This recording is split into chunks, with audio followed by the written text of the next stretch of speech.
Hello, hello, hi ho.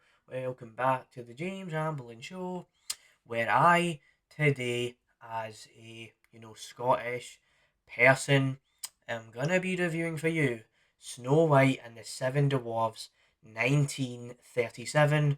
As I honestly could give a rat's ass about Snow White 2025. I just think these Disney live action remakes need to go to hell. They need to stop making money. They need to stop being in cinemas. They need to be stopped in general. Because we are here to retrospectively discuss this movie as it's a Disney classic. It's just an absolute masterpiece of stuff like that. And honestly, I watched this movie earlier today and I am still thinking about how good it was. That is just how good this movie is. So there's definitely all of that.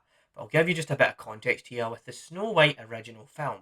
I'm not gonna be sitting here and saying I have seen this movie 88 times in the 88 years it's been out, because I've only been on the earth since 2005. So it's nothing extreme like that. So yeah, but honestly, I've seen this movie before, right? I've seen it when I was a child, and I've not revisited it in a long time until recently.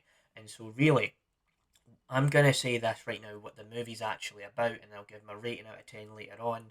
And I might mention spoilers, but I mean, this movie's been out for that long, so that's how it is, really. So, what is this movie actually about? So, you kinda have this classic story where there's a princess, there's an evil bad guy, who is the queen in this movie, the evil queen, and then you've got the dwarves and Prince Charming. You've got all of this stuff, right? And there's so kind of so like the simple plot going on for an hour and 27 minutes, and that's definitely what it's about.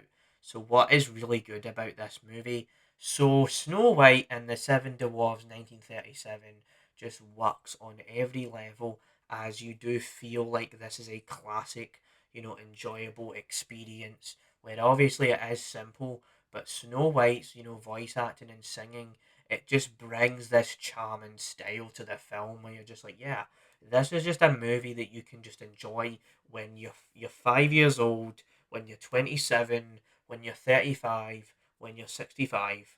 Anyone can enjoy it, right? It's got that vibe to it where anyone could enjoy this.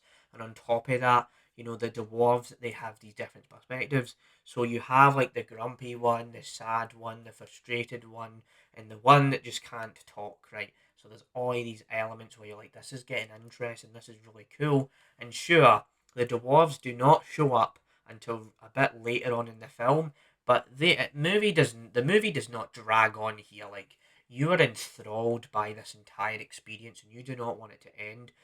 But then it will end because there's that payoff where you start to see the final act of the movie where that Snow White is dead because the evil witch did what she did with the apple.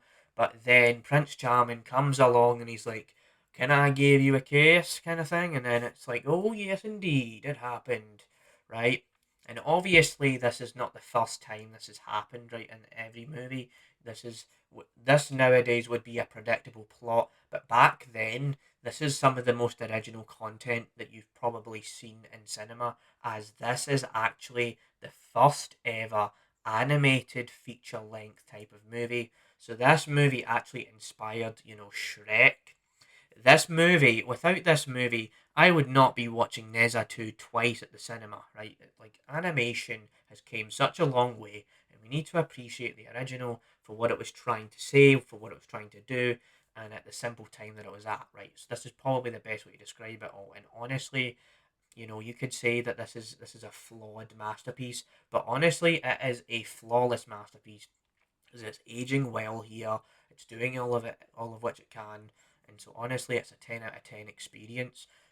So yeah, this you probably didn't even expect me to review this, but I just had a very very good idea for this video. I wanted to bring some positivity to the situation of the Snow White-a-thon or whatever, where these people are just like, this movie's gonna destroy everything. But this is just the live action remake talking here. This is not the 1937 classic that everybody and their mother needs to go back and rewatch. Go back and rewatch. Go back and rewatch, because I just want the Snow White live action remake to make like £5 at the box office at this point. So yeah, stay tuned for more reviews on the channel because this is just scratching the surface of what we have to cover on the channel. You know, I'll still be doing 2025 movie reviews and stuff like that. So yeah, we'll just be doing a lot of different reviews. Just want to mix it up and stuff like that. So yeah, bye bye bye bye bye bye bye bye. That's the review. Bye.